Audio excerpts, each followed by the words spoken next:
Hi, I'm Luke Jones, and welcome to another edition of The Other Way. We're here in Yevpatoria on the Black Sea in the Crimea. Now, you might be wondering, why is it called the Black Sea? Because the sea obviously isn't black, but the algae along it is. That's where it's got its name from, apparently.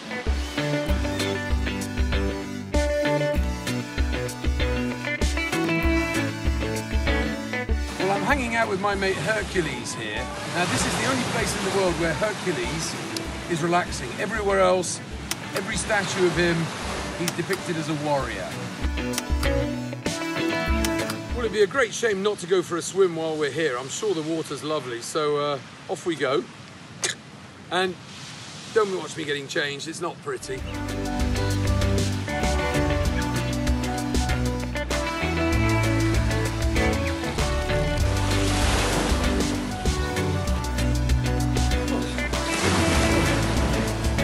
Now, we don't use the C word here in Yevpatoria, we use the F word instead. The water is fresh.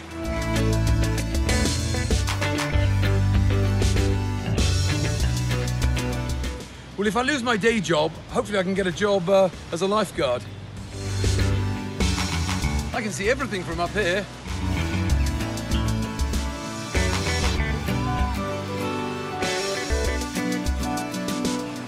Well, I'm feeling a bit peckish after all that swimming. It'd be great to have something to eat. One of the most popular forms of food here is what they call a shawarma, which is a bit like a doner kebab, or a shashlik, which is basically a shish kebab. Let's go and get one. Ah, it's closed. Let's try somewhere else. Right, okay, looks like we got lucky. We've got shawarma in this place. Let's go in and get a couple. Можно мне, пожалуйста, без огурцов? Не обрусел до такой степени.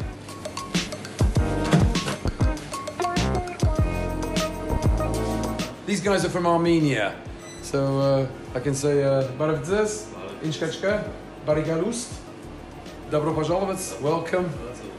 Oh, great, I get a chance to practice my Armenian here.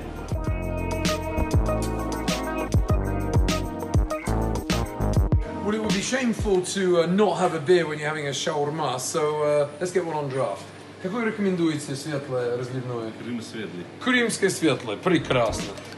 The word beer in Armenian is gareju, which literally means wheat and water, logical really. And the word for wine is guinea, as in the golden coin. Right, as you say in Armenian, bon appétit, приятного аппетита, bariya khorjak. Lovely. Great guys.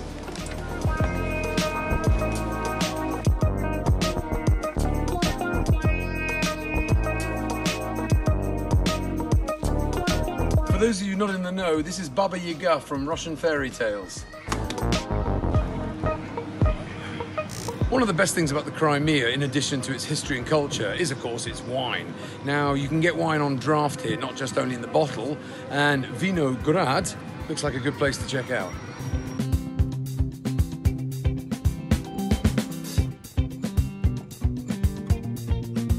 Well, if you're not quite ready to start the day's drinking, there's always lemonade, and there's several different brands here, so let's give one of them a try. It might be a bit strong on the E numbers, but sure we'll be fine. Здравствуйте. Какой лимонад рекомендуете? Какой самый вкусный? Buratino. Right, we're going to try this one called Buratino, which apparently dates back to Soviet times and was extremely popular then. We've got a cocktail, it's apple and pear. Okay, cheers. Budmo.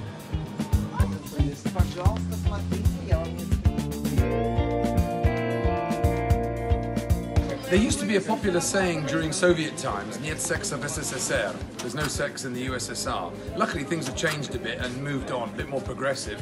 There's even a kissing spot. And, conveniently, next door is the chemist in case you catch anything. There's one thing I buy in every place I go, and that's a fridge magnet. Luckily, they've got them here in the chemist. Doubles up as a souvenir shop. 100 рублей. Oh. Он еще ночью ярко светит. Oh, прекрасно. So this one actually shines at night.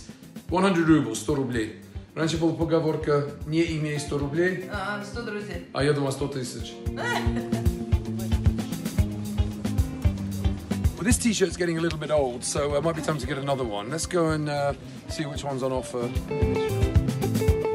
Не только детские, есть мужского размера, да?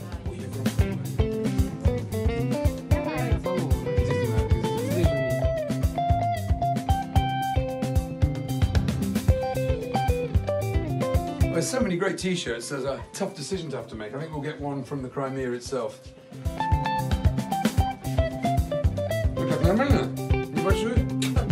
Right, what colour do we want? What an agonizing decision to have to make. Огонь. Рожденный в СССР. Born in the USSR. Well, okay, I wasn't, but don't tell anyone. We'll take this one as well. Берем. Oh, how sweet. Мир Маек, T-shirt world. Well, I've never been one to act my age, so this suits me pretty well. Off we go. You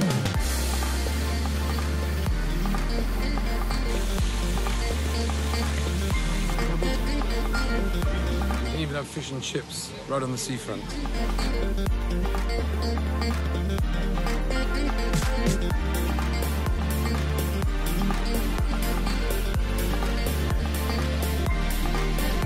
Poshest hotel in town is the Hotel Ukraine just behind me. Great place to stay.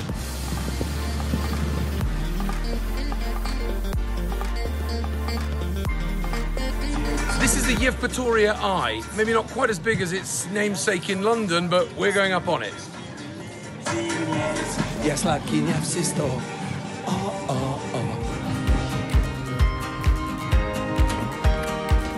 All aboard. Up we go. No standing, no jumping out when you're at the top, apparently. Strict instructions. Back in Soviet times, the Crimea was a particular popular place for Soviet citizens to come on holiday. Every institute, factory, place of work had a sanatorium of some description, either here or on the Black Sea coast somewhere. And this tradition actually continues to this day. In the background, Gazprom maintain one here for its employees to come and relax and become healthier.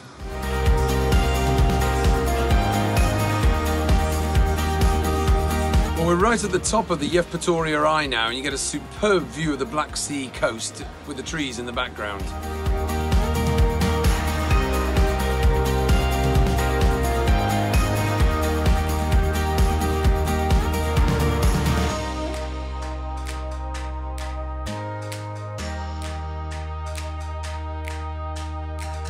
We enjoyed Yevpatoria so much, we decided to stay another day. A bit of rain during the night, so a little bit wet, not quite as sunny today, but hopefully it'll brighten up. Now, time for some breakfast in one of Yevpatoria's hotspots. Looks a bit more like a canteen, but I'm sure they'll serve something up for us. One of the things you love about Russia is that they always have a bowl of extra dill served up, just in case your porridge doesn't have enough dill on it to begin with.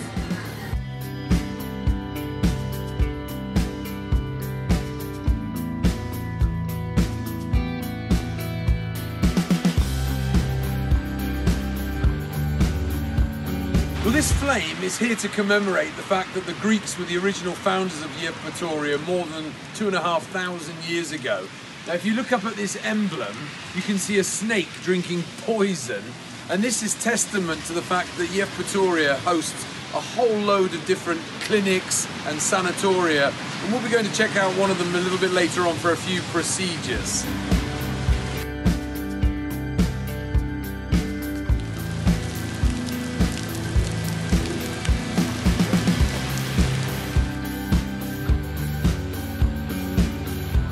The weather hasn't improved much, it's still raining, but at least we've got an umbrella now. So we're going to try and catch a tram into the old city because despite the conditions, we're still determined to do some sightseeing. There's lots to see here, plenty of history.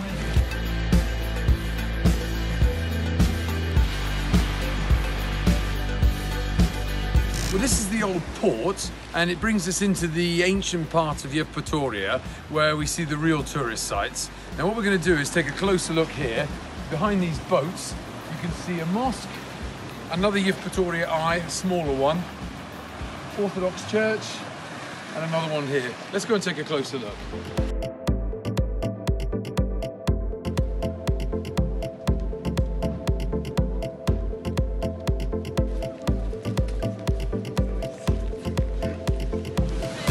Well, the rain might have stopped, which is a relief, but it feels like the Black Sea's actually come to be a little bit closer to us.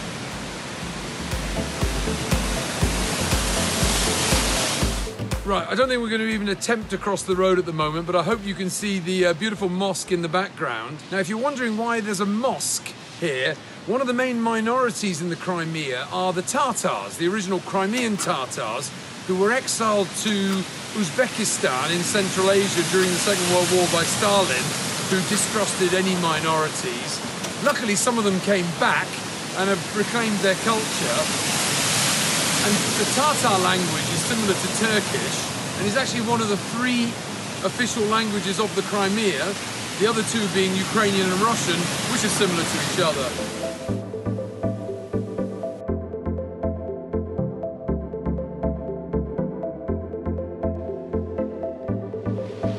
Russia has a lot of beautiful Orthodox churches, but this one is particularly significant because it was the last one ever to be visited by Tsar Nikolai II in 1917, just before he was executed during the Russian Revolution.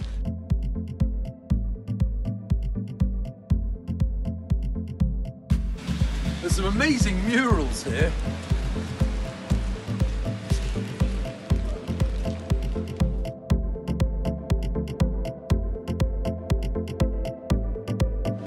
We're standing in front of the old synagogue. We're going to go and see the new one in a minute. But in a very small enclosed space here in the very centre of Yevpatoria, it's unbelievable. We've got an old and a new synagogue. We've got an Armenian church. We've got 2 Orthodox churches and a mosque. This is testament to all the different cultures and religions that all coexisted over the hundreds of years of the existence of Yevpatoria. Maybe we could take a leaf out of the hip book nowadays.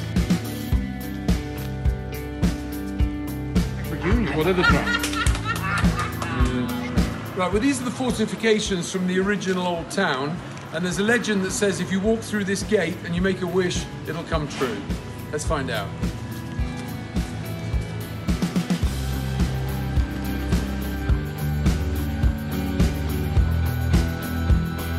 Well, this is the Armenian church in Yevpatoria. Now, it's actually situated inside a nursing home, which is not surprisingly not open to the public at the moment. So this is about as close as we can get to it. But it's definitely here.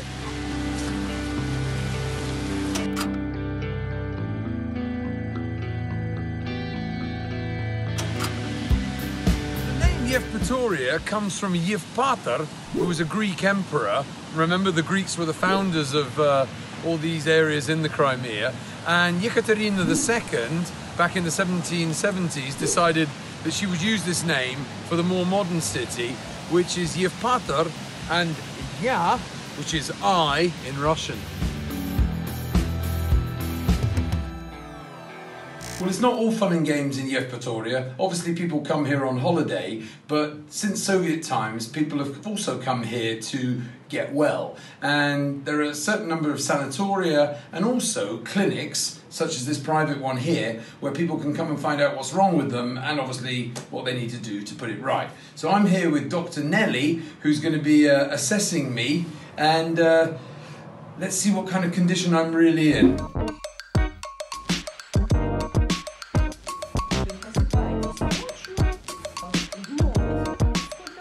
Jones is a very difficult surname to transliterate into Russian because there's no J, so they have to do it as a D and a J. So Jones и имя Люк, как крышка на дороге.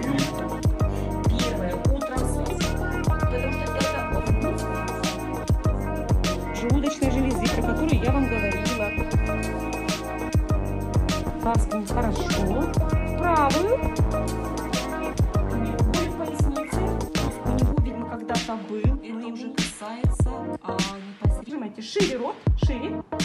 Right, well, we're getting to the point now where Dr. Nelly's going to tell me what's wrong with me. It looks like not too much, actually, perhaps surprisingly. I mean, given my lifestyle, I probably either should be in the Guinness Book of Records that I'm still alive. Узлы увеличены, это количество пищи, именно овощей, для того, чтобы было легче пищеварению.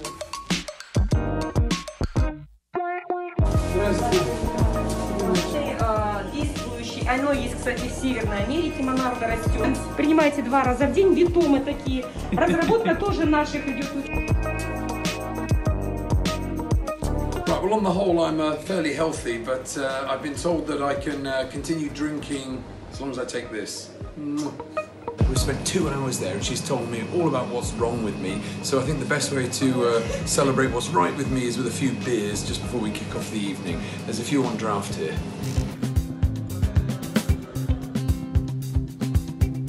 Well, I've always been a big sports fan, particularly football, which is very, very popular in this part of the world.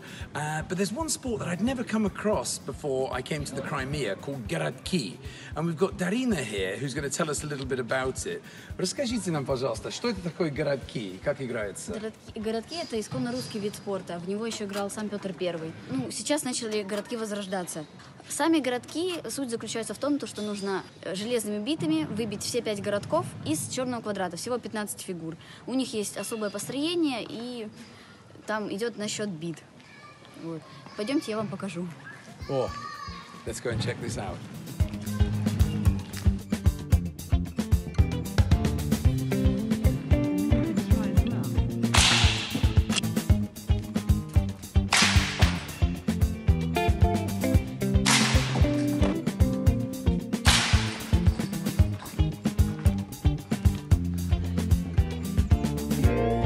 Darina makes it look incredibly easy, but I'm sure it's harder than that.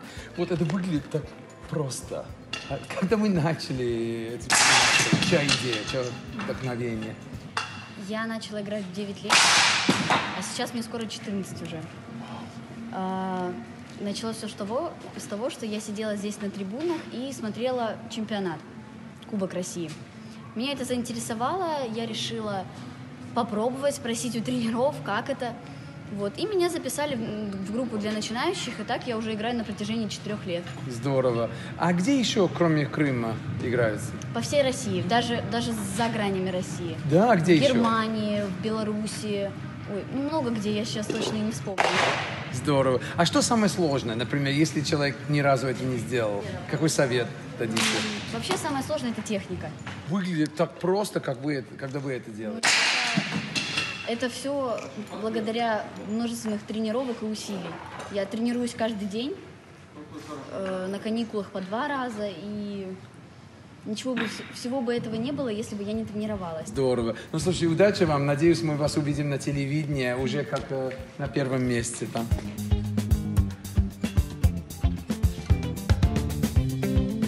Here comes the point when yours truly is going to have a quick go, because Darina made it look so easy, and let's see how I get on.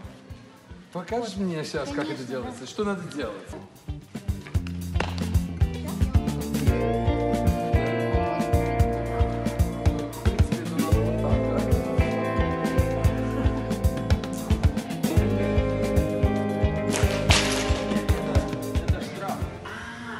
Цепляешь, Понял, окей. да, бросок не получается, не засчитывается.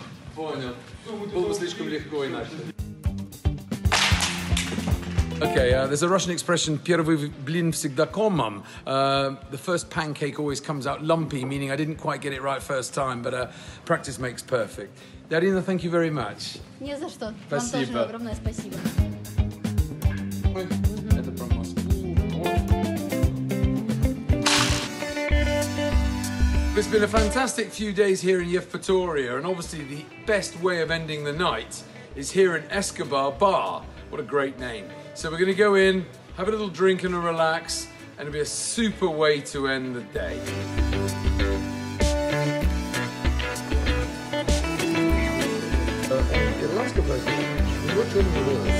Right, one of the delicacies you can get in this part of the world is called a wobla. It's a dried fish that you drink with beer. It's absolutely fantastic. Right, well, we're coming to the end of another edition of Luke Jones The Other Way. It's been a fantastic few days here in Yevpatoria. I've had a wonderful time, and we've got Ibrahim and Sultan here, who in Escobar have been kind enough to show us around, and hope you'll join us for another edition next time from Grozny in Chechnya. It's never going to be dull, so make sure you like, subscribe and share, not necessarily in that order, and just keep taking the other way.